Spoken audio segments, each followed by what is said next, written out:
விஜய் பேசும்பொழுது வீட்டுக்கு ஒரு ஓட்டு இருக்கு தாவேக்காவுக்கு அப்படின்னு பேசினார். வீட்டுக்கு ஒரு ஓட்டு இல்லை, வீட்டுக்கு 2 ஓட்டு இருக்குன்னு நான் சொல்லுவேன். எப்படி தேர்தலுக்கு அப்புறம் தான் படம் ரிலீஸ் ஆகுமோங்கிற கேள்விகள்லாம் முன்வைக்கப்படுது. பிஜேபியின் தூண்டுதலால் இது அவங்க செய்யறதா இருந்தாலும் சரி, இது இந்த எலெக்ஷனை பொறுத்த வரைக்கும் விஜய்க்கு பிளஸ் ஆகும். கோர்ட்டுக்கு போனதோட நோக்கம் இது அரசியலா பார்க்கப்படும், அரசியலா மாறும். அரசியலா மாறினா தமிழக கட்சிகளுக்கு லாபம், விஜய்க்கு லாபம் அப்படிங்கிற கணக்குல விஜய் கோர்ட்டுக்கு போய் அப்படி அந்த படத்தை நீங்க இன்னும் நீட்டிட்டே போறீங்கல்ல, இன்னும் நீங்க அதிகரிச்சுட்டே போகும், இந்த பிரச்சனை அதிகமாகிட்டே போகும்போது இன்னும் ரிலீஸ் ஆகுமா ஆகாதா அப்படின்னு சொல்லிட்டு நீங்க எலெக்ஷனுக்கு அப்புறம் தான் ரிலீஸ் ஆக போகுது அப்படிங்கிற மாதிரி ஒன்று கிரியேட் பண்ணிட்டீங்கன்னா அந்த சிம்பதி கண்டிப்பா ஒரு பிளஸ்ஸா தான் மாறும். அழுத்தத்துக்கெல்லாம் பயப்படுற ஆளானா அப்படின்னு சொல்லிவிட்டு அழுத்தம் இருக்கான்னு கேட்டா இருக்கு அப்படிங்கிறாரு. அதாவது இருக்கா ஆனா இல்லைங்கிற மாதிரி இருக்கு அந்த இடத்துல. அவர் என்ன சொல்றாருன்னா அழுத்தம் இருக்கு, ஆனா அழுத்தத்துக்கெல்லாம் பயப்படுற ஆளு நம்ம இல்லை. மதுரை பக்கம் தேனி பக்கம் விஜய்க்கு ஒரு ஓட்டு இருக்கும்ல, ரசிகர்கள் இருப்பாங்கல்ல, விஜய்க்கு ஒரு ஓட்டு இருக்கு. அங்கே ஓபிஎஸ் இணைந்தால் அந்த தொகுதி ஜெயிக்காத என்ன நிச்சயம் இருக்கு. தேனியில எடுத்துக்கோங்க, போடி நாயக்கன் எடுத்துக்கோங்க, அந்த வட்டாரத்தை எடுத்துக்கோங்க, அவருடைய சமூக வாக்கள் அதிகமாக இருக்கக்கூடிய இடத்துல எடுத்துக்கோங்க. அங்கே விஜய்க்கும் வாக்காளர்கள் இருப்பாங்க, ரசிகர்கள் இருப்பாங்க, ஃபேமிலி ஓட்ஸ் இருக்கும். 2 பேரும் இணைந்து அங்கே சில தொகுதியை வெற்றி பெறதுக்கு வாய்ப்பு இருக்கு தானே. பிஜேபி ஆளுங்கிறத நான் எப்பவுமே ஒத்துக்க மாட்டேன். இன்னும் கூட்டணி உறுதியாகல அப்படித்தானே பார்க்கப்படும். தேமுதிக இந்த வாட்டி திமுக போறதுக்கும் வாய்ப்பு நடந்துட்டு இருக்கு. தேமுதிக எப்பவுமே 2 பக்கம் பேசுவாங்க.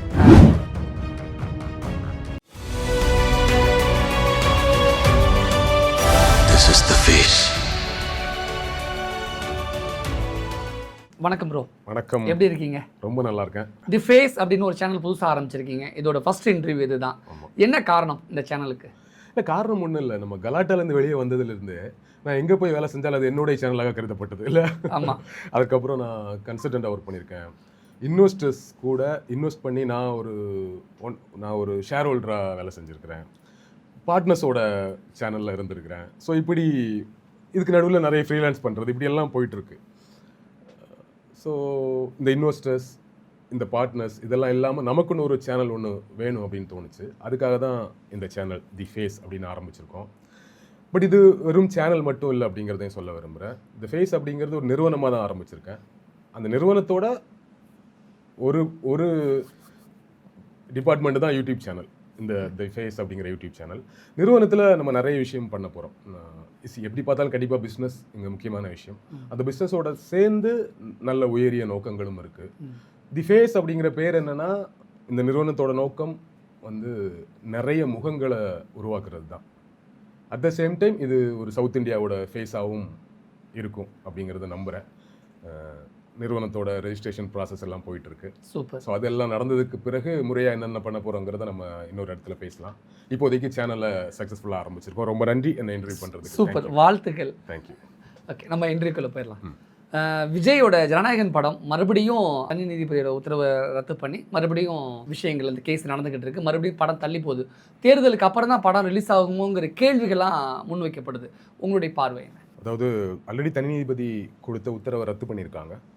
ஸோ திரும்பவும் தனி நீதிபதிக்கே விசாரிக்கணும். முறையாக 2 தரப்புக்கும் அவங்க ஆர்கியூமெண்ட்டுக்கான ஸ்பேஸ் கொடுத்து தீர்ப்பு வழங்கணுங்கிறது தான் இந்த குழுவோட நீதிபதி குழுவோட தீர்ப்பாக இருக்குது. ஏன்னா கடந்த முறை தணிக்கை வாரியத்தோட ஆர்குமெண்ட்டே கேட்காம நீங்கள் இமீடியட்டாக யூஏ சர்டிஃபிகேட் கொடுத்து ரிலீஸ் பண்ணுங்க அப்படிங்கிற மாதிரி அவங்க தீர்ப்பு வழங்கிட்டாங்களே. ஸோ அதை தான் ரத்து பண்ணியிருந்தாங்க. படம் எலெக்ஷனுக்கு அப்புறமா அப்படிங்கிறது நம்ம ஒருவேளை எலெக்ஷன் டேட் அனௌன்ஸ் பண்ணிட்டாங்கன்னா படம் வெளியாவதில் சிக்கல் இருக்கும். ஏன்னா ஒரு அரசியல் கட்சி தலைவர் அவருடைய படம் அப்படின்னா அஸ்பர் லா ரிலீஸ் பண்ண முடியாத சூழலும் இருக்குது.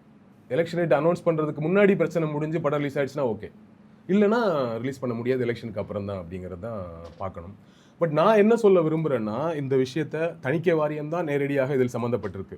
அவங்க தான் முறையாக பட தயாரிப்பு நிறுவனம் முறையான ரூல்ஸை ஃபாலோ பண்ணலை, இல்லை தேவையில்லாமல் கோர்ட்டுக்கு போயிட்டு இதை இழுத்தடிச்சிட்டாங்கிற மாதிரி காரணமெல்லாம் வச்சு இதை அவங்க தான் முழுக்க செய்கிறதா இருந்தாலும் சரி, அல்லது பிஜேபியின் தூண்டுதலால் இதை அவங்க செய்கிறதா இருந்தாலும் சரி, இது இந்த எலெக்ஷனை பொறுத்த வரைக்கும் விஜய்க்கு ப்ளஸ் தான் அமையும் நினைக்கிறேன்.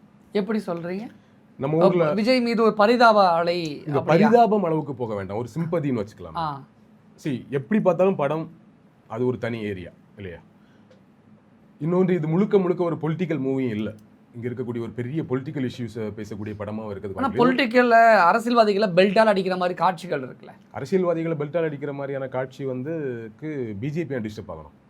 நம்ம ஊர் பொலிட்டிஷியன்ஸ் அந்த காஸ்டியூம் எதுவும் போட்டு வச்சிருக்காங்களா, அல்லது நம்ம ஊர் காஸ்டியூம் மாதிரியான தலைவர்களை நம்ம ஊர் அரசியல் தலைவர்கள் மாதிரி உருவ ஒற்றுமை கொண்ட தலைவர்கள் வச்சிருக்காங்களா, அல்லது டெல்லியில் அணியக்கூடிய அந்த காஸ்டியூம்ஸை போட்டு அரசியல்வாதிகள் வச்சிருக்காங்களா? தகவல் நிறைய வருது, ஓகேவா? எதுவுமே நம்ப தகுந்த தகவலான்னு தெரியாது, எல்லாமே செவிவழி செய்தி தான். நம்ம படத்தை பார்க்கல இன்னும். நீங்கள் எதுவாக இருந்தாலும் அதற்கு தானே சென்சார் இருக்குது, அதெல்லாம் தூக்குங்க. அதற்கு தானே முதல் முறையாக இந்த காட்சிகள் எல்லாம் கட் பண்ணணும்னு சொல்லிட்டு அவங்க தூக்காம நேராக கோர்ட்டுக்கு போயிட்டாங்க அப்படிங்கிற குற்றச்சாட்டு இருக்கு. அதை சொல்லி அதை அவங்க சரி பண்ணி அனுப்புறதுக்கு அப்புறம் எந்த பதிலும் இல்லாமல் இருந்திருக்காங்க. தயாரிப்பாளர் தரப்புல இருந்து பதில் சொல்லலை. தயாரிப்பாளர் தரப்பு அவங்க நீக்க சொன்ன காட்சிகள்லாம் நீக்கி திருப்பி மறுதணிக்கைக்கு அனுப்புனதற்கு பிறகு கிட்டத்தட்ட 15 நாள் எந்த தகவலுமே இல்லாம இருக்கு. படம் ரிலீஸ் ஆகிறதுக்கு நாள் நெருங்கினா சென்சார் போர்டு கிட்ட இருந்து தகவல் இல்லையா? ஸோ கோர்ட்டுக்கு போனதுக்கு அப்புறமா தான் இல்லை நாங்கள் இதை ஸ்பெஷல் ரிவிஷனுக்கு அனுப்புறோங்கிற மாதிரி ஒரு பதில சொல்றாங்க. ஸோ தயாரிப்பாளர் தரப்புல பட தயாரிப்பு தரப்புல பெரிய தவறு இருக்கதா தெரியல. ஒரே ஒரு தவறு இல்லை, ஒரே ஒரு அவசரப்பட்டுட்டாங்க. இவங்க அந்த கோர்ட்டுக்கு போகாமல் இருந்திருக்கணும்.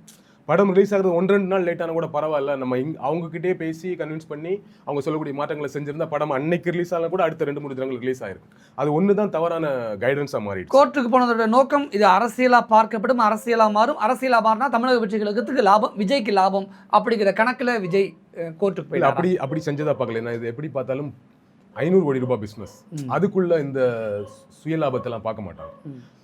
ஒன்று. இன்னொன்று, விஜய் வந்து டைரக்டர்ஸோட ஹீரோ.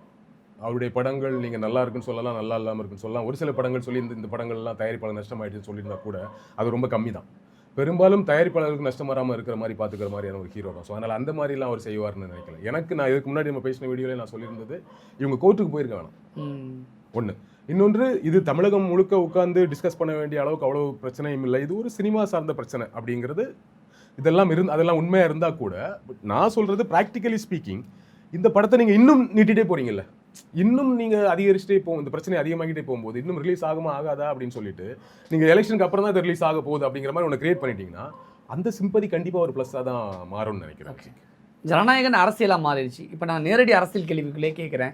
விஜய் கடைசியாக பேசும்பொழுது அதிமுகவை ஊழல் கட்சி அப்படின்னு டைரெக்டாக அட்டாக் பண்ணிட்டாரு. அதற்கான எதிர்வினையையும் விஜய் தமிழக வெற்றி கழகம் இப்போ எதிர்கொண்டுட்டு வருது. இதை பார்த்தீங்களா, கவனிச்சிங்களா? ஏன்னா விஜய் இதற்கு வரைக்கும் அவர் செட் பண்ண விரும்புகிற நரேட்டிவ் என்னன்னா திமுக விசஸ் டிவிகே விசஸ் திமுக தான். அதிமுகவை பற்றி பேசுறதே இல்லை, ஓகேவா? விஜய் தெரியாமல் நெருப்பில் கை வச்சுட்டாரோ? அப்படி பார்க்க வேண்டியது இல்லை. நியாயப்படி இதை ஒரு முன்னாடியே செஞ்சிருக்கணும் விஜய், இல்லையா? செஞ்சிருந்தாலும் கரூர் விஷயத்துல டோட்டல் விஜய்க்கு நெகட்டிவா மாறி இருக்கும்ல. கரூர் விஷயம் நடக்கிறதுக்கு முன்னாடி விஜய் கட்சி ஆரம்பிச்சு அந்த கரூர் கிட்டத்தட்ட கட்சி ஆரம்பிச்சு 1 வருஷம்லாம் தாண்டி தானே கரூர் நிகழ்வு நடக்குது. அப்ப கூட எடப்பாடி பழனிசாமி உட்பட டிடிவி தினகரன் உட்பட நிறைய தமிழ்நாட்டோட எதிர்கட்சிகள் வந்து விஜய்க்கு ஆதரவு நிலைப்பாட்டை எடுத்தாங்க அந்த தருணத்துல. ஒருவேளை அதிமுகவையும் அவர் விமர்சனம் பண்ணியிருந்தா ஒட்டுமொத்த பேருமே விஜய் திட்டி தீர்த்திருப்பாங்க, எதிராக தான் மாறி இருக்கும். ஆனா கரூர் நிகழ்வு நடக்க முன்னாடியே தெரியாது. அதுதான் நான் சொல்ல வர்றது, இவர் முன்னாடியே அதிமுகவை கட்சி ஆரம்பிக்கும் போது திமுக எப்படி விமர்சிச்சாரோ அதே மாதிரி அதிமுக விமர்சிச்சிருந்தா இன்னைக்கு இந்த சிக்கல் இல்லை. புதுசா கட்சி ஆரம்பிச்சிருக்காரு, 2 திராவிட கட்சிகளுக்கு மாற்றா வராரும்போது 2 கட்சியை சேர்த்து தான் விமர்சிக்கணும் அப்படிங்கிறது தான் எதிர்பார்ப்பா இருந்தது. அவர் அன்னைக்கு விமர்சிக்கல. அந்த விமர்சிக்காதனால கரூர் டைம்ல அவங்க எல்லாம் இவருக்கு கொஞ்சம் ஆதரவா இருந்தாங்க. மோர் ஓவர் அதற்கு விமர்சிக்காததுக்கான காரணம் அதிமுக டிவிக்கே ஒரு கூட்டணி அமைகிற மாதிரி ஒரு வாய்ப்பு இருந்தது. அதனால அவர் விமர்சிக்காம இருந்தார் அப்படின்னு தான் புரிஞ்சுக்கலாம். இப்பொழுது அவர் விமர்சிப்பதற்கான காரணம் இனிமே அதிமுக கூட கூட்டணி இல்லை அப்படிங்கிறத உறுதிப்படுத்துறாரு. அப்படின்னா இது ஒரு சுயநலமான குறுகிய பார்வை அப்படின்னு தானே பார்க்க தோணும். எலெக்ஷன் நேரத்தில் கூட்டணி கணக்குகள்ல இந்த குறுகிய பார்வை, விரிவான பார்வை எல்லாம் கணக்குல கிடையாது. கள அரசியல் என்பது வேறு, எலெக்ஷன் பாலிடிக்ஸ் என்பது வேறு. அப்ப இந்த கள அரசியலையும் இந்த எலெக்ஷன் பாலிடிக்ஸ் இந்த அரசியலையும் விஜய் சரியாக புரிந்து கொண்டார். அதனாலதான் அதிமுகவுக்கு எதிரான இந்த நிலைப்பாடு இன்னைக்கு அவர் கையில். இனிமே அதிமுகவும் பிஜேபி இருக்கக்கூடிய கூட்டணியில நம்ம போக போறது இல்லை அப்படிங்கிறது தெளிவாயிடுச்சு.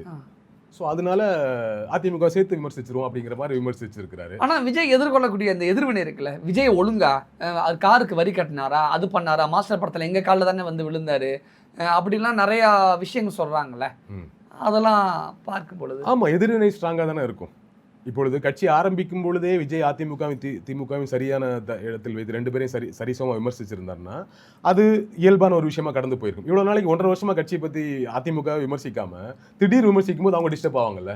இவ்வளவு நாள் அமைதியா இருந்துட்டு இன்னைக்கு கூட்டணி எதுவும் இல்லை அப்படின்னா நம்மளை விமர்சிக்கிறார் பாருங்கும்போது அவங்களை இன்னும் அது ஒன்று கூட்டணிக்கு வராததே அவங்கள பெருசாக டிஸ்டர்ப் பண்ணும் இல்லையா? ஆமா விஜய் கூட்டணிக்கு வந்தால் கிட்டத்தட்ட வெற்றி உறுதி அப்படிங்கிறது ஒரு கணிப்பாக இருந்தது. ஆமா ஸோ வரல அப்படிங்கிறது அவங்கள டிஸ்டர்ப் பண்ணும். வராததும் இல்லாமல் இப்போ நேரடியாக வெங்கலை ஊழல் கட்சின்னு விமர்சிக்கும் பொழுது அவங்களுக்கான கவுண்டரை எடுத்து வைக்கிறாங்க. இதை விஜய்னால எதிர்கொள்ள முடியுமா? தமிழக வெற்றி கழக தொண்டர்களை எதிர்கொள்ள முடியும்? அதிமுக சும்மா சவுக்கடி சாட்டை அடி கொடுத்துக்கிட்டு இருக்காங்களா பதில்ல? இல்ல இது எதிர்கொள்ளாதது அது இது ஒண்ணு கடுமையான இந்த அளவுக்கு எதிர்வினை வரும்னு அவங்க எதிர்பார்த்திருக்க மாட்டாங்க. அதிமுக தரப்பு இவ்வளவு தூரம் கடுமையான எதிர்வினை வரும்னு எதிர்பார்த்திருக்க மாட்டாங்க. பண்ணையார் மனப்பான்மை. ஆமா ரொம்ப ஸ்ட்ராங்கான எதிர்வினை தான். இந்த மாதிரி ஸ்பெசிஃபிக்கா அடிக்கிறதெல்லாம் திமுக தரப்பு தான் பண்ணும். பட் இந்த வாட்டி அதிமுக இதை பண்ணது இந்த அளவுக்கு எதிர்வினையை அவங்க கண்டிப்பா எதிர்பார்த்திருக்க மாட்டாங்க. பட் வேற வழி இல்லை, நீங்க விமர்சனம் பண்ணா எதிர்வினை வரதான் செய்யும். அதுவும் ஊழல் பத்தி சொல்லும்போது ஆல்ரெடி விஜய் மேல இருக்கக்கூடிய இந்த பிளாக் மணி, சுறா படத்துக்கு அதிகமா சம்பளம் வாங்கிட்டு கணக்கு ப்ராப்பரா காட்டல, கார் இம்போர்ட் பண்ணதுக்கான டாக்ஸ் கட்டலங்கிற மாதிரியான இஷ்யூஸ்லாம் இருக்குல்ல, ஆல்ரெடி ரெய்டு நடந்த இஷ்யூஸ் எல்லாம் அவங்க எடுத்து முன்னாடி வைப்பாங்க. பட் அதெல்லாம் பாஸ்ட். அரசியலுக்கு வந்துட்டார். இன்னொன்று அது எதற்குமே முறையான தீர்ப்பு வந்து இன்னும் எதுவுமே எஸ் ஆமா அப்படிங்கிற மாதிரி 100% முழுமையாக அது வந்துச்சான்னு தெரியல. அப்படி பார்த்தா ஊழல் குற்றச்சாட்டு சொல்கிற எல்லாரையும் ஊழல்வாதின்னு சொல்லிட முடியாது இல்லையா? இப்போ திமுக தரப்பு என்ன சொல்லுது, நீங்கள் எங்களை ஊழல் கட்சின்னு சொல்கிறீங்க, யார் எங்கள் கட்சியில் ஊழல் செஞ்சு தண்டனை வாங்கினாங்க? அதிமுக தரப்பில் தான் தண்டனையே வாங்கினாங்க, நாங்கள் தண்டனை வாங்கினோமான்னு கேட்குறாங்கல்ல. ஸோ அப்படி பார்த்தா திமுக ஊழலே செய்யலை அப்படிங்கிற ஒரு விஷயத்தை நம்ம ஒத்துக்கிறோமாங்கிற ஒரு கேள்வி இருக்குது. ஊழல் இருக்குங்கிறத மறுக்க முடியாதுன்னு வச்சுக்கோங்களேன். ஊழல் இருக்குது. பட் நம்ம ரொம்ப இயல்பாக அதிமுக ஊழல் கட்சின்னு சொல்கிறது இருக்குல்ல, இது அவங்க ஊழல் மட்டுமே பண்ணிட்டு இருக்காங்க மாதிரி சொல்கிறது இருக்குல்ல, அதை நம்ம பெருசாக ரிசீவ் பண்ணிக்க வேண்டியது இல்லை. பட் விஜய் 2 பேரும் விமர்சிச்சாரு. இந்த எதிர்வினை அவர் கடந்து தான் போகணும், இல்லை ஹேண்டில் பண்ணி தான் ஆகணும். தாவேக அரசியலுக்கு வந்த பிறகு திமுக அவங்க எதிர்கொண்ட பொழுது திமுக வந்து மன்னர் ஆட்சி அப்படின்னு கடுமையான விமர்சனத்தை முன் வச்சாங்க. ஆனால் இன்னைக்கு அதே தாவேகா மீது அதிமுக வைக்கக்கூடிய மிக முக்கியமான குற்றச்சாட்டு பண்ணையார் மனப்பான்மை. வீட்டை விட்டு வெளியிலே வர்றது கிடையாது, எங்கே வந்தாலும் எங்கே போனாலும் ஃப்ளைட்லேயே போகிறது, ஃப்ளைட்லேயே வருது, இது என்ன அப்படிங்கிற மாதிரியான கடுமையான தாக்குதல் இருக்குல்ல. திமுக மன்னராட்சின்னு தாவேகா சொல்றது போய் தாவேகா பண்ணையார் மனப்பான்மை அப்படின்னு அதிமுக சொல்றது எல்லாமே ஒரே மாதிரியான விமர்சனமா இருக்குல்ல. இல்ல பனையூர் பண்ணையார்லாம் திமுக தரப்பிலிருந்து சொல்லப்பட்டது. ஆனா இது நேரடியாக ஒரு கட்சியினோட அறிக்கையே சொல்லுது இல்ல. அதனால அதோட சோசியல் மீடியால இவர் பனையூர் பண்ணையாரு, வெளியே வர மாட்டாரு, வீட்டுக்கே கூப்பிட்டு நிவாரணம் கொடுப்பாரு, வீட்டுக்கே கூப்பிட்டு பாதிக்கப்பட்ட மக்களை வீட்டிலே கூப்பிட்டு சந்திப்பாருங்கிறதுலாம் சொல்லப்பட்டது தான். பட் இது ஒரு கட்சியோட ஐடிவிங்கில இருந்து நேரடியாகவே வருது இல்ல. பண்ணையார் மனப்பான்மை இருக்குது. அது அப்போ அந்த வீரியம் அதிகமாயிடுச்சு.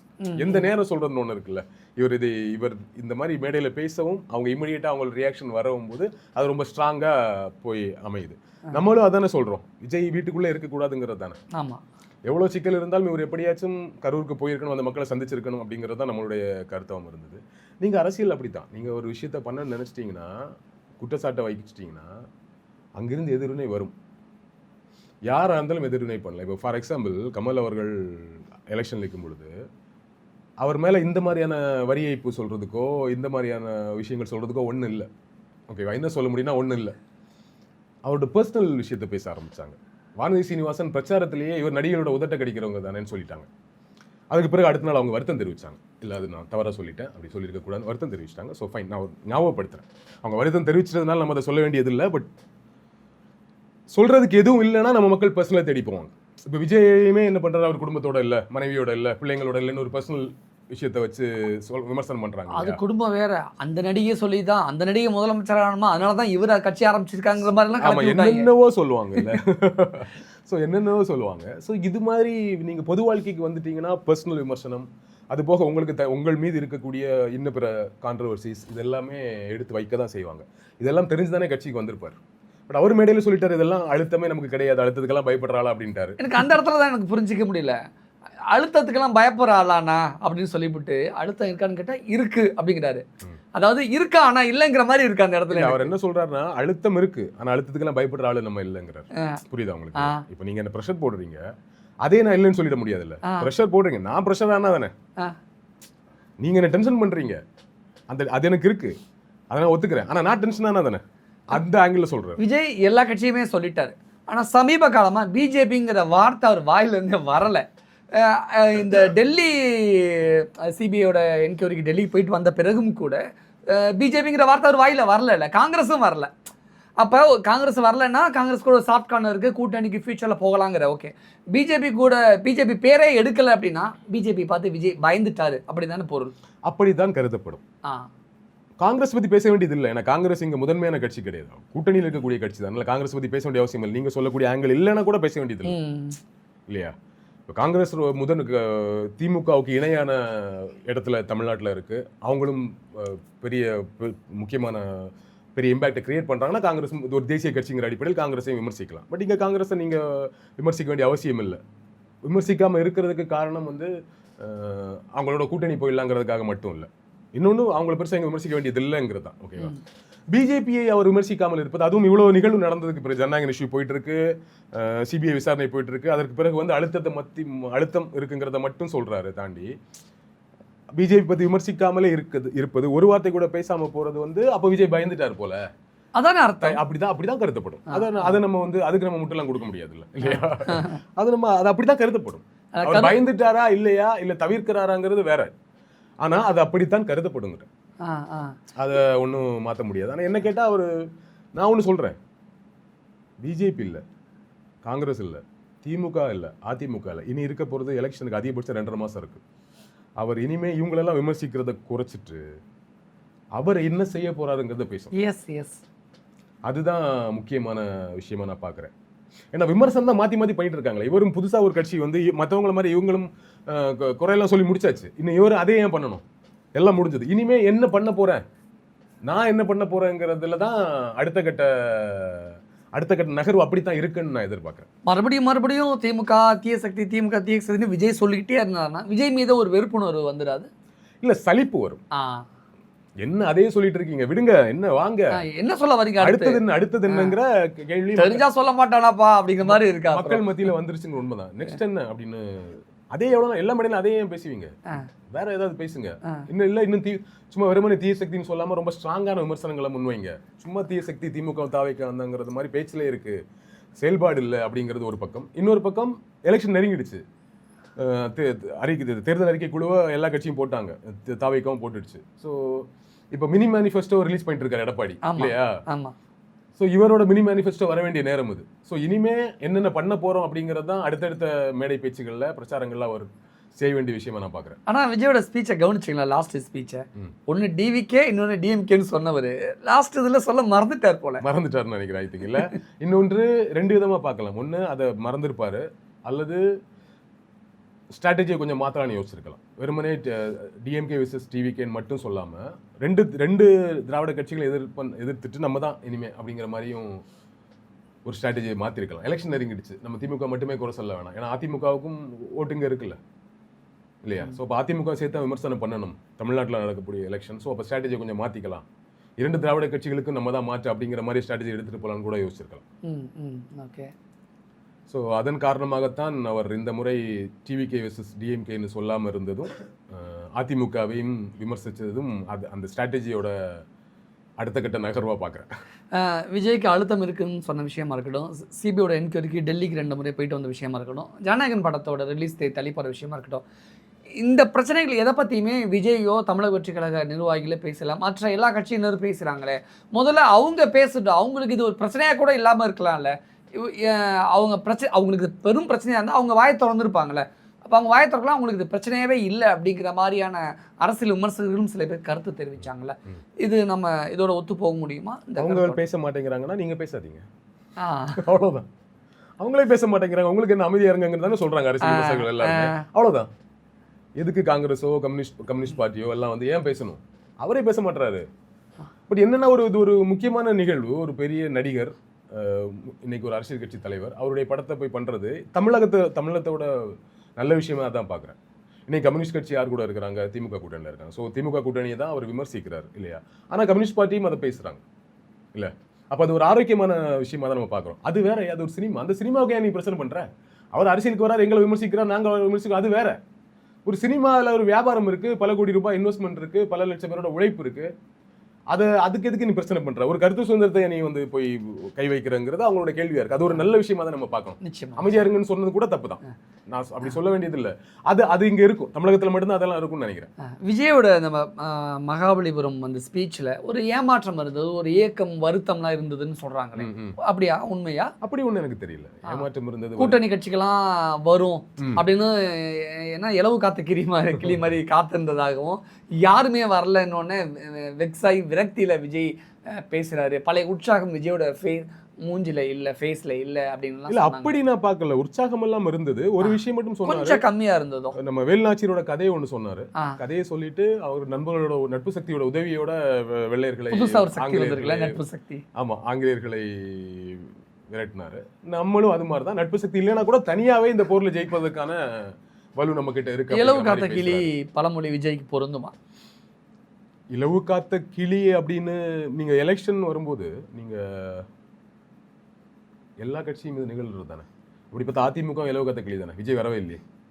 பிஜேபி இலவு காத்த கிளி தானே, விஜய் வரவே இல்லை. விஜய் தானே அதிகமா எதிர்பார்த்தாரு, யாராவது வருவாங்க, டிடிவி தினகரன் வருவார், காங்கிரஸ் வருவாங்க, விசிகா வரும் அப்படின்னு விஜய் தானே எதிர்பார்த்து காத்திருந்ததா எல்லாரும் பேசிக்கிட்டாங்க. விஜய் எதிர்பார்த்தாரு உண்மை. ஆனா விஜய் வரணுங்கிறத ரொம்ப அதிகமா எதிர்பார்த்து எடப்பாடி ஒரு பெரிய கட்சி நம்மளோட கூட்டணி வைக்க போறோம்னு பேசினார். ஏதோ பிள்ளையார் சொல்லி போட்டுட்டாங்க, கொடியை காமிச்சுலாம் பேசினார். அவ்வளவு உற்சாகமும் பேசினார்ல. அப்ப அவர் இன்னைக்கு இலவு காத்த கிளி ஆயிட்டார்ல. பிஜேபியும் இந்த கூட்டணி விரும்புனாங்க. நம்ம கூட்டணியில் விஜய் வந்தா வெற்றி வாய்ப்பு உறுதியாகுங்க. அதிமுக கூடயாவது சில கட்சிகள் உள்ள வந்துருச்சு, ஆனா விஜய் கூட ஒருத்தர் கூட போகல. அதான் சொல்ல வரேன். ஸோ இந்த இடத்துல இலவு காத்த கிளி அதிமுக இலவு காத்த கிளி தான், பிஜேபி இலவு காத்த கிளி தான். அடுத்த அந்த வரிசையில் பார்க்கும் பொழுது இவங்க எதிர்பார்த்தது கண்டிப்பா டிடிவி எதிர்பார்த்தாங்கிறது உண்மை. ஏன்னா நம்ம செங்கோட்டையன் சொல்லியிருக்காரு, டிடிவி எங்க கட்சியில் தான் சேர்ற மாதிரி இருந்துச்சு. பட் நாங்க யார்கிட்ட கூட்டணி பேசினாலும் தான் பிஜேபி உள்ள வந்துடுறாங்களே, என்ன பண்றது அப்படிங்கிற மாதிரி அவர் சொல்ல. டிடிவி அதற்கு பதிலாக வந்து நான் டிவிகேவுடன் கூட்டணியில் சேருவேன் அப்படின்னு செங்கோட்டையன் நம்பினார். அது உண்மை. செங்கோட்டையன் அப்ரோச் பண்ணாரு. நான் மறுப்பு சொல்ல தயங்கிட்டு அமைதியா இருந்தேன். எஸ்ஸும் சொல்லலை, நோவும் சொல்லலை, தயங்கிட்டே இருந்தேன். நட்படிப்படையில் பிஜேபி இதை முன்னெடுத்தாங்க, இந்திய கூட்டணியில் வாங்கன்ட்டு சொன்னா அங்கே போனேன்னு சொல்றாரு. ஆனால் செங்கோட்டையன் தாவேக்கால சேர்ந்து 1.5 மாசம் தானே ஆகுது. ஆனால் டிடிவி ரொம்ப நாளாக வெயிட் பண்ணிக்கிட்டு இருந்தாரு. இல்ல விஜய் நீங்க கூட்டணிக்கு வெயிட் பண்றதுன்னு ஒன்றும் பெரிய சங்கடம் இல்லையே. அது ஒன்றும் தப்பான விஷயமும் கிடையாது. ஒரு எலெக்ஷன் வரும்போது கூட்டணிக்கு வெயிட் பண்ண தான் செய்வாங்க. எல்லா கட்சியுமே கூட்டணிக்கு வர மாட்டாங்க. கூட்டணிக்கு வர்றதுக்கு நிறைய கொள்கை மட்டும் இங்க முக்கியமான காரணமா இல்லை, நிறைய விஷயம் இருக்கு கூட்டணிக்கு வர்றதுக்கு பின்னாடி. செங்கோட்டையனோட ஸ்டேட்மெண்ட் பிரகாரம் செங்கோட்டையனே பிஜேபி ஆள் தானே, அப்படித்தானே எல்லாரும் பேசிக்கிறாங்க. செங்கோட்டையன் பிஜேபி ஆளுங்கிறத நான் எப்பவுமே ஒத்துக்க மாட்டேன். ஒரு டெல்லியில போய் பர்மிஷன் வாங்கிட்டு தானே தாவேக்கால சேர்ந்ததா சொல்றாங்க. இல்ல அதை நம்ம ஒத்துக்க முடியாது. செங்கோட்டையன் பக்கா ஏடிஎம்கே ஆளு, ஓகேவா? அந்த டைம்ல கட்சிக்குள்ள இஷ்யூ வரும்போது பொதுவாகவே அதிமுகக்குள்ள ஜெயலலிதா அவர்களின் இறப்புக்கு பிறகு எல்லா பஞ்சாயத்துக்கும் டீல் பண்றது பிஜேபியா இருக்கிறாங்க. அன்னையிலேருந்து இன்னைக்கு 2016 இப்போ வரைக்கும் அப்படிதான் இருக்காங்க இல்லையா? ஸோ அதனால அவங்க கிட்ட கேட்கறது, ஏன் எடப்பாடி பார்த்துட்டு வராரு, ஓபிஎஸ் பார்த்துட்டு வந்தார், எல்லாருமே தானே பார்த்தாங்க. ஆனா செங்கோட்டையன் தாவேக்கால சேருவதற்கு முன்பு எங்கிருந்து வந்தார்? டெல்லியில இருந்து வந்தார். யாரை சந்தித்தார்? அமித்ஷாவை சந்தித்தார் அப்படிங்கிற மாதிரி பார்க்கப்படுது. அவர்கிட்ட முன் அனுமதி வாங்கிட்டு தான் தாவேக்கால சேர்ந்திருக்காரு. அப்படின்னா தாவேக்கால சேருவதற்கு செங்கோட்டையன் பிஜேபி கிட்ட அனுமதி வாங்க வேண்டியது இல்லை, அது நமக்கு தெரியும். ஆனா அவர் அப்படிதான் பண்ணிருக்காருன்னு சொல்றாங்க, எல்லாரும் சொல்றாங்க. இல்ல அப்படி அதை நான் ஒத்துக்கல. அதை ரிசீவ் பண்ண வேண்டிய அவசியம். பிஜேபியை செங்கோட்டையன் எதிர்க்கிறாரா? அப்படியும் இல்லையே. இதுல பிஜேபி எதிர்க்க வேண்டியது இல்லை. அதிமுக ஏன்னா நாங்க எங்க போய் பேச்சுவார்த்தை நடத்தினா உள்ள பிஜேபி வந்துருதுன்னு குற்றம் சாட்டுறாங்க. அதிமுகக்குள்ள ஒரு இஷ்யூ நடக்குது, இவர் கிட்டத்தட்ட கட்சி விட்டு வெளியே போறாரு. ஸோ அவர் எடுத்துமே அப்படி நம்ம போயிடலாம் நினைக்க மாட்டார்ல. அவர் அதிமுக மிக தீவிரமான விசுவாசி, எடப்பாடியோட பெரிய விசுவாசி. அவர் அதிமுக இருக்கிறதா நினைப்பாரு. நீங்க யோசிச்சு பாருங்க. அவர் என்ன சொன்னாரு? எல்லாரும் ஒருங்கிணைந்த கட்சியா இருக்குன்னு தானே சொன்னாரு. அவரை தானே சொன்னாரு. அவர் நீங்க வெளியே நீங்க டிடிவியை சேர்த்துட்டீங்க, இதைத்தானே நானும் சொன்னேங்கிறதானே. ஸோ அந்த டிஸ்கஷன்ல தான் அவர் அங்கே போயிட்டு வந்ததை தாண்டி தாவைக்காவுக்கு சேருவதற்காக அவர் அங்கே போனதில்லை. ஸோ இன்னைக்கு வரும்போது அவர் ரொம்ப ஓப்பனாக சொல்றாரு, நீங்க கேட்டது மாதிரி, நாங்க கூட்டணி எந்த கட்சியில் பேசினாலும் பிஜேபி உள்ள வந்துடுறாங்க அப்படின்ட்டு சொல்றாங்கல்ல. ஏன்னா திமுக கூட்டணி வலுவா இருக்கு. அதிமுக கூட்டணியில் இப்போதான் அன்புமணி போய் சேர்ந்தாரு, இல்லை இப்போதான் டிடிவி போய் சேர்ந்திருக்காரு. அவங்களுக்கும் ஏடிஎம்கே பிஜேபி தமாகவை தாண்டி வேற எந்த கட்சியும் வராம தான் இருந்தது. அப்போ கூட்டணி நமக்கு வர வேண்டிய கூட்டணி கட்சியெல்லாம் டிவிகே பக்கம் போயிட்டா என்ன பண்ணுது? அவங்க ஒரு கேம் ஆடுவாங்க தானே, அவங்க ஒரு பிளே பண்ணுவாங்க தானே. யாருடைய பெரிய அளவுக்கு கொள்கை ரீதியாக நாங்கள் திமுக தான் இருப்போம் இல்லை அப்படிங்கிறத தாண்டி இப்போ கம்யூனிஸ்ட்டை போயிட்டு விசிகாவை போயிட்டு காங்கிரஸை போயிட்டு பிஜேபி ஒன்றும் பண்ண முடியாது. அவங்க எங்கே போகணுங்கிறத பிஜேபி டிசைட் பண்ண முடியாது, அந்த இடத்துல அவங்க இல்லை. ஆனால் பாமகவையோ தேமுதிகவையோ டிடிவியோட அமமுகவையோ இன்ஃப்ளூயன்ஸ் பண்ண முடியும் பிஜேபியால். ஸோ யாரெல்லாம் இன்ஃப்ளூயன்ஸ் பண்ண முடியுமோ அந்த கேங்கே அந்த பக்கம் போயிடும் போல இருக்கே. அப்போ அதை இன்ஃப்ளூயன்ஸ் பண்ணும்போது விஜயும் இருக்கிறார், விஜய் கூட சேரலாம்னு நினைக்கிறவங்க பிஜேபி இன்ஃப்ளூயன்ஸ் பண்ணும்போது, பிஜேபி பேச்சுவார்த்தைக்கு வரும்போது அவங்களோட யாரை அவங்க தேர்வு பண்ண முடியும்? பிஜேபி தாண்டி ஆளுங்கட்சியை தாண்டி எப்படி இந்த பக்கம் தேர்வு பண்ண முடியும்னு ஒண்ணு இருக்குல்ல. அது சரி. ஆனா டிடிவி தினகரன் தமிழக வெற்றி கழகம் விஜய் கூட கை கோர்த்திருந்தாலும் கூட வெற்றி பெறுவதற்கான சாத்தியம், வெற்றி பெறுமா இல்லையாங்கிறது டோட்டலா வேற டிஸ்கஷன். உங்களுக்கு வெற்றி, எந்த கட்சி வெற்றி பெற போகிறது, எத்தனை சதவீதம் வாக்கு வாங்க போகுது அப்படிங்கிறதே ப்ராப்பரா கூட்டணி அமைஞ்சப்பறம் தான் சொல்ல முடியும். இப்போ ஏடிஎம்கேக்கு நம்ம முன்னாடி வச்சிருந்தது, ஏடிஎம்கே பிஜேபி கூட்டணிக்கு முன்னாடி வச்சிருந்த கணிப்பு வேற. இப்போ அன்புமணி சேர்ந்துட்டாரு, டிடிவி சேர்ந்துட்டாரு. விமர்சனம் எல்லாத்தையும் தாண்டி அவங்களுக்கு ஒரு ஓட்டு சதவீதம் இருக்குல்ல, அது ஆட் ஆக தானே செய்யும். அப்போ அதிமுகவோட வாக்கு வங்கி என்ன, இந்த எலெக்ஷன் அந்த கூட்டணி எவ்வளவு வாக்கு வாங்கும், வெற்றி பெறுமா இல்லைங்க இன்னைக்கு டிசைட் பண்ண முடியாது. இன்னும் தேமுதிக வெளியே இருக்கு, அன்புமணி ராமதாஸ் வெளியே இருக்கிறாரு, ராமதாஸ் வெளியே இருக்கிறாரு. தேமுதிக என்னதான் வெளியில இருந்தாலும் அது பிஜேபி கூட்டணிங்கிற மாதிரியான பாயிண்ட் ஆஃப் வியூ பார்க்கப்படுது. இன்னும் கூட்டணி உறுதியாகல, அப்படித்தானே பார்க்கப்படுது. தேமுதிக இந்த வாட்டி திமுக போறதுக்கும் வாய்ப்பு நடந்துட்டு இருக்குதா? தேமுதிக எப்பவுமே இரண்டு பக்கம் பேசுவாங்க, பாமக மாதிரின்னு வச்சுக்கோங்களேன். விசிக முழுமையாக திமுக கூட்டணியில் ஐக்கியமானதற்கு பிறகுதான் அவங்களுக்கு அந்த கேட் மூடிச்சு. ஏன்னா பாமக இருக்க கூட்டணியில் விசிக இருக்கான்னு திருமாவளவன் சொல்லிட்டார். அதனால அங்க போக முடியல. தாண்டி மற்றபடி பாமக எப்பவுமே இரண்டு பக்கம் பேசுவாங்க. அது மாதிரி தான் தேமுதிகவும். அதனால ராமதாஸோட நிலைமை, ராமதாஸ் கூட்டணிக்கு, அவர் திமுகவுக்கு கூட்டணிக்கு போறதுக்கு தான் விரும்பப்படுறாரு. ஆனா திருமாவளவன் உள்ள இருக்காரு. ஸோ அங்க கேட் க்ளோஸ்ட்.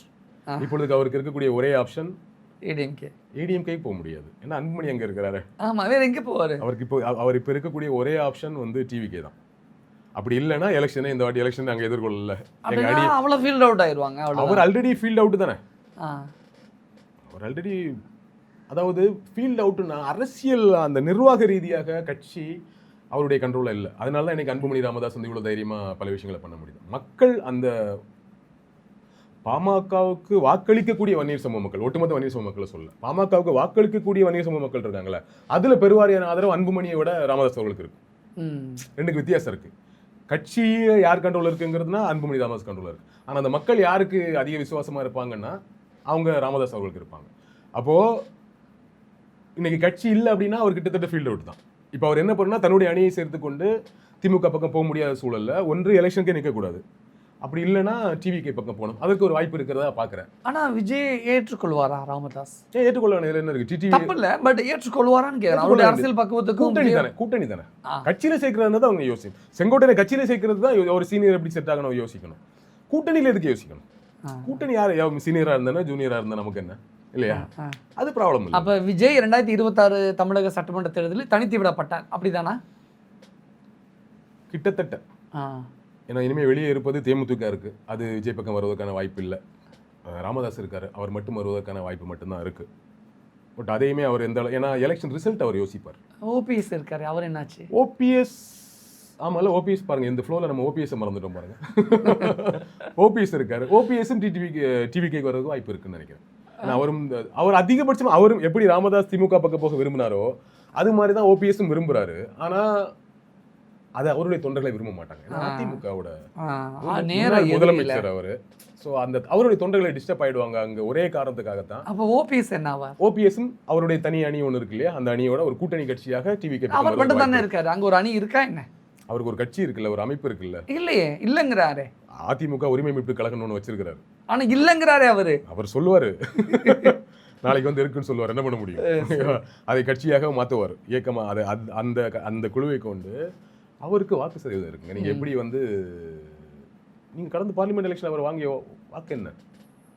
கடந்த தேர்தல் ஜெயிப்பதற்கான வாக்குகள் இல்ல, வாக்கு ஜெயிப்பதற்கா தோப்பதற்காங்கிறது ரெண்டாவது. ஒரு கட்சியில உங்ககிட்ட 100 வாக்கு இருக்கு, எங்கிட்ட வந்து அந்த 100 வாக்கு எனக்கு வரும் தானே. கலைஞர் என்ன பண்ணுவார்னா, சின்ன சின்ன லெட்டர் பேட் கட்சி கூட வச்சுக்க நினைப்பார். ஒரு தொகுதியில் 500 ஒரு ஓட்டு வித்தியாசத்தோட தோத்துடலாம் தானே. அவர்கிட்ட வந்து 500 ஓட்டு வருதுன்னா அதுக்கே மிஸ் பண்ணணும். அவங்க பெரிய கட்சியெல்லாம் இருக்க மாட்டாங்க, ஒரு சின்ன லெட்டர் பேட் கட்சியா இருக்க மாட்டாங்க. ஒரு குறிப்பிட்ட ஊர்ல மட்டும் தான் அவங்களுக்கு ஒரு 1000 ஓட்டு இருக்கும். ஆனாலும் அவங்களை வைத்துக் கொள்ள வேண்டிய நினைப்பாங்க. ஆக்சுவலி அரசியல் கரெக்டா இருக்கிறவங்க பெரிய தலைவர்கள் என்ன வெற்றி எப்படி வேணா மாறும் இல்லையா? ஸோ அதனால நீங்க ஃபார் எக்ஸாம்பிள் யோசிச்சு பாருங்க, இன்னைக்கு மதுரை பக்கம் தேனி பக்கம் விஜய்க்கு ஒரு ஓட்டு இருக்கும்ல, ரசிகர்கள் இருப்பாங்கல்ல, விஜய்க்கு ஒரு ஓட்டு இருக்கு. அங்கே ஓபிஎஸ் இணைந்தால் அந்த தொகுதி ஜெயிக்காத என்ன நிச்சயம் இருக்கு? நீங்கள் தேனியில எடுத்துக்கோங்க, போடி நாயக்கனூர் எடுத்துக்கோங்க, அந்த வட்டாரத்தை எடுத்துக்கோங்க, அவருடைய சமூக வாக்கள் அதிகமாக இருக்கக்கூடிய இடத்தை எடுத்துக்கோங்க. அங்கே விஜய்க்கும் வாக்காளர்கள் இருப்பாங்க, ரசிகர்கள் இருப்பாங்க, ஃபேமிலி ஓட்ஸ் இருக்கும். ரெண்டு பேரும் இணைந்து அங்கே சில தொகுதியை வெற்றி பெறதுக்கு வாய்ப்பு இருக்கு தானே. அது நம்ம எப்படி நோன்னு இல்லை வாய்ப்பே இல்லை எப்படி சொல்ல முடியும்? ஸோ ஸோ அப்போ ஏன் அப்புறம் ஏன் வந்தாலும் லாபம் இல்லைன்னு சொல்லிட முடியாது. இப்போ அவங்க 2 பேருக்குமே ராமதாஸும் சரி ஓபிஎஸ் சரி வேற வாய்ப்பு இல்லைன்னு சொல்லும்போது வேற எங்க போறது? முன்னாடியாச்சும் டிடிவி கூட சேர்ந்து தனியா நின்னார், இன்னைக்கு டிடிவி இல்லை. என்ன கேட்டா பேசாம எடப்பாடி அவர்களுக்கு இனி என்ன பிரச்சனை? எப்படி டிடிவியை கூட்டணியில சேர்த்துக்கிறோம் அது மாதிரி உங்க கட்சியோட வாங்க கூட்டணியில சேர்த்துக்கிறோம், கூட்டணியா சேர்த்துக்கிறோம். கட்சிக்குள்ள ஏடிஎம்கேக்குள்ள சேர்த்துக்க முடியாது. டிடிவி எப்படி கூட்டணியை என்டிஏல எப்படி கூட்டணியை சேர்த்துக்கிட்டோம் அது மாதிரி உங்களை என்டிஏ சார்பாகவே வாங்க பண்ணலாம். ஆனா இது பிஜேபி முன்னெடுக்கணும்ல. பிஜேபி அடுத்த கட்டமாக தான் முன்னெடுப்பாங்க. எதுக்கு அதை மட்டும் ஏன் விட்டு வைக்கணும்? பிஜேபி இன்னும் சொல்ல போனா அன்புமணி அணி தனியா இருக்கட்டும், ராமதாஸ் நீங்க தனியா ஒரு அணியா கூட வாங்க கூட சேர்த்துப்பாங்க. அந்த ரெண்டையும் முன்னெடுப்பாங்க. எப்படியாவது வெற்றி பெறணும்ல இல்லையா? எப்படியாவது வெற்றி பெறணும்ல. அதுக்காக பிஜேபி என்ன வேணா செய்வாங்க. என்ன இங்கதான் நீங்க சரி தப்பெல்லாம் தாண்டி அனுபவம் பேசுவது இங்கதான். அமித்ஷா ஏன் சொல்றோம்னா அவர் இதுல ஒரு இந்த மாதிரி கிங் மேக்கர்லாம் நம்ம சொல்ல வேண்டியது இல்லை. கிங் மேக்கருங்கிறது நான் இங்க இருந்து கொண்டு உங்களை வெற்றி பெற வைப்பது. உள்ள பூந்து அவங்களை கழிச்சு அவங்கள சேர்த்து வைக்கிறது கிங் மேக்கர் கிடையாது, அது வேற. அந்த மாதிரி விஷயங்கள் எல்லாம் அமித்ஷா பயங்கரமான ஸ்ட்ராங்கான ஆளுங்கிறது ஏன் சொல்றோம்? அதான் முன்னாடி சொன்னேன், சரி தவறுலாம் ரெண்டாவது. இந்த மாதிரி இதுக்கு ஒரு அனுபவம் வேணும். ரொம்ப வேகமா செயல்படணும். ரொம்ப வேகமா இல்ல, ரொம்ப முக்கியங்கிறது அனுபவத்தை தாண்டி எவ்வளவு வேகமா செயல்படுறோங்கிறது தான். எப்ப வேணா போயிடுவாங்க.